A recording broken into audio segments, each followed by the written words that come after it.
নমস্কার বন্ধুরা, মানবীর রান্নাঘরে আপনাদের সবাইকে স্বাগত জানাই। আমার আজকের রেসিপি মোচা চিংড়ি মাছ দিয়ে মোচার ঘন্ট। অত্যন্ত সুস্বাদু এই রেসিপিটি বাঙালিদের অত্যন্ত জনপ্রিয় আর ঐতিহ্যবাহী একটা রান্না।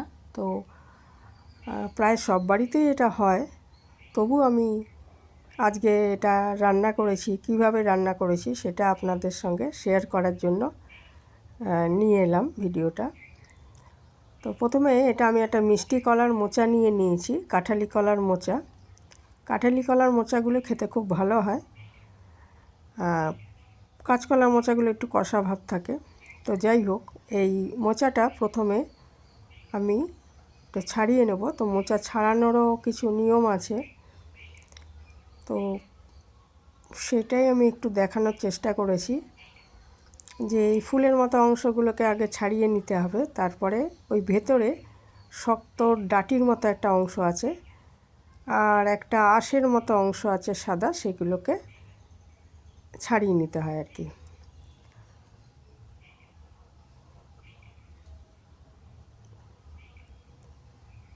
ওগুলো ফেলে দিতে হয়, এই যে ডাটির সাদা অংশটা আর ওই ডাটির মতো অংশটা, এগুলোকে ফেলে দিতে হয়। এগুলোকে আগে ছাড়িয়ে নেওয়া হয় অনেকটা অবধি আর কি। তারপরে লাস্টের অংশটা সেটা একটু কুচিয়ে নিলেই হয়ে যায়।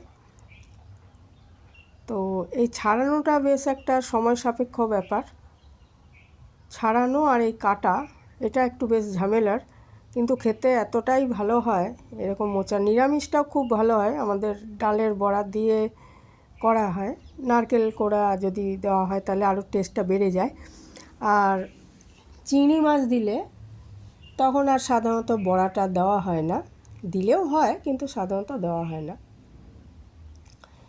তো এই যে আমি ওগুলো সব ছাড়িয়ে নিয়ে তারপরে এটা খুব ভালো করে জলে কুচানোটা যত ভালো হবে তত ভালো। একটু হলুদ জলে ভিজিয়ে রেখেছিলাম, যেমন কাঁচকলা কাটলেও আমরা একটু ভিজিয়ে রাখি, তাহলে একটু কালো হয় না এই আর কি। আর ছোলা একটু ভিজিয়ে রেখেছিলাম আমি 3-4 ঘন্টা, একটু ছোলাও দেবো এর মধ্যে। তো ওই ছোলা আর ওই মোচাগুলো জল থেকে ঝরিয়ে নিয়ে আমি একটা প্রেশার কুকারে নিয়ে 2 সিটি দিয়ে নিয়েছি। আর এখানে কিছু চিংড়ি মাছ ছাড়িয়ে নুন হলুদ মাখিয়ে রেখেছিলাম। এরপর আমি একটা ননস্টিক কড়াইতে 2 চামচ মতো সর্ষের তেল দিয়ে, অবশ্যই সর্ষের তেলেই রান্নাটা করবেন, তাহলেই অনেক ভালো হবে খেতে। তো সাদা তেলে তো করাই যায়, কিন্তু সর্ষের তেলে একটু ভালো লাগে খেতে। তারপরে চিংড়ি মাছগুলো আমি একটু হালকা করে ভেজে নিচ্ছি, বেশি ভাজবো না, তাইলে আবার একটু টায়ারের মতো হয়ে যাবে। তো এর থেকেও যদি চিংড়ি মাছটা আরও ছোটো হয় ভালো হয়। তো আমি যেটা পেয়েছি আর কি হাতের কাছে, এই চিংড়িটাই পেলাম, তো এটাতেই করলাম। তা একটু ছোটো চিংড়িতেও বেশ ভালো হয়।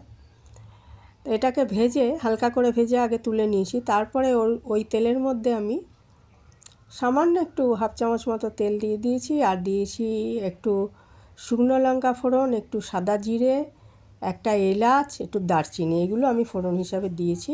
ফোড়নটা একটু ভাজা ভাজা হয়ে গেলে এর মধ্যে আমি ছোট করে কেটে এবং ধুয়ে রাখা আলু, একটা বড় আলুকে ছোট ছোট করে কেটে রেখেছিলাম, ওইটা আমি একটু ভেজে নিচ্ছি ভালো মতো, নুন আর হলুদ দিয়ে ভেজে নিচ্ছি। আর আমি একটা জিনিস বলতে ভুলে গেছি, মোচাটা সেদ্ধর সময় আমি একটু নুন দিয়েছি, তার কারণ হচ্ছে যেহেতু ছোলাটার সাথে সেদ্ধ করেছি ওই জন্য একটু নুন দিয়েছি। শুধু মোচা হলে নুন দিতাম না, তো ওখানেও আমার একটু নুন আছে, সেই জন্য আমাকে এখানে বুঝে আমাকে নুনটা দিতে হবে। তারপরে আমি একটা মশলা করে রেখেছিলাম, 1 চামচ জিরে গুঁড়ো, 1 চামচ ধনে গুঁড়ো, আর প্রায় 1 চামচ লাল লঙ্কার গুঁড়ো, আর একটু আদা গুঁড়ো আদাটা আজকে আমি ব্যবহার করেছি, দিয়ে একটু জলে ভিজিয়ে রেখেছিলাম। সেই মশলাটা দিয়ে আমি খুব ভালো মতো কষিয়ে নিচ্ছি। ততক্ষণ কষাবো মোটামুটি কাঁচা গন্ধটা চলে যাবে, ততক্ষণ কষিয়ে নিচ্ছি। আর একটা বড় টমেটো আমি ছোট ছোট করে কেটে রেখেছি, ওটাও আমি এরপরে দেব। আগে মশলাটা একটু ভাজা হয়ে যাক, না হলে টমেটোর থেকে জল ছেড়ে যাবে আর এই মশলাটা ঠিকমতো ভাজা হবে না। ওই জন্য এই মশলাটা আগে ভালো মতো ভাজা হয়ে গেলে তারপরে আমি টমেটোর টুকরোগুলো দিয়ে দিলাম। ইচ্ছে করলে টমেটো পিউরিও ব্যবহার করতে পারেন এর মধ্যে, তাতেও বেশ ভালো হবে। তারপরে এইটা টমেটো দেওয়ার পরও আবার একটু কষিয়ে নিলাম। আর আমি একটু নুন দিয়ে দিলাম, একটু নুনটা আমি আগে দিয়েছি, এটা একটু চিনি দিয়ে দিলাম যাতে স্বাদটা ভালো হয়। চিনিটা একটু দিতে হবে, কারণ মোচাটার একটুখানি স্বাদটা তো মানে কষা মতো একটু থাকবেই, যতই মিষ্টি গলা মোচা হোক। সেটা মিষ্টিটা একটু না দিলে ভালো লাগে না, একটু ব্যালেন্স হবে। আর মিষ্টি খুব বেশি দেওয়ার দরকার নেই, কিন্তু একটু দিতে হবে। তারপরে আমি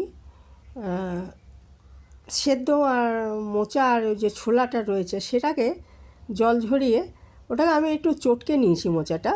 তাহলে কি হয় না, মোলায়েম ভাবটা আসে আর কি, সেই জন্য একটুখানি হাত দিয়ে চটকে নিলে ভালো হয়। নিয়ে আমি এটা দিয়ে দিলাম এর মধ্যে, দিয়ে এটা কষিয়ে এই ভাজা চিংড়িগুলো এর মধ্যে দিয়ে দিলাম। আলুটা আমি তুলিনি, কাজেই সেই জন্য আলুটা অনেকটাই ভাজা হয়ে গেছে। বাকিটাও এটা আমি এই রান্না করতে করতেই সেদ্ধ হয়ে যাবে। আর মোচা আর ছোলা তো সেদ্ধ করাই আছে। চিংড়ি মাছও প্রায় অনেকটাই ভাজা, যেটুকু করেছি মোটামুটি আর একটু করলেই হয়ে যাবে।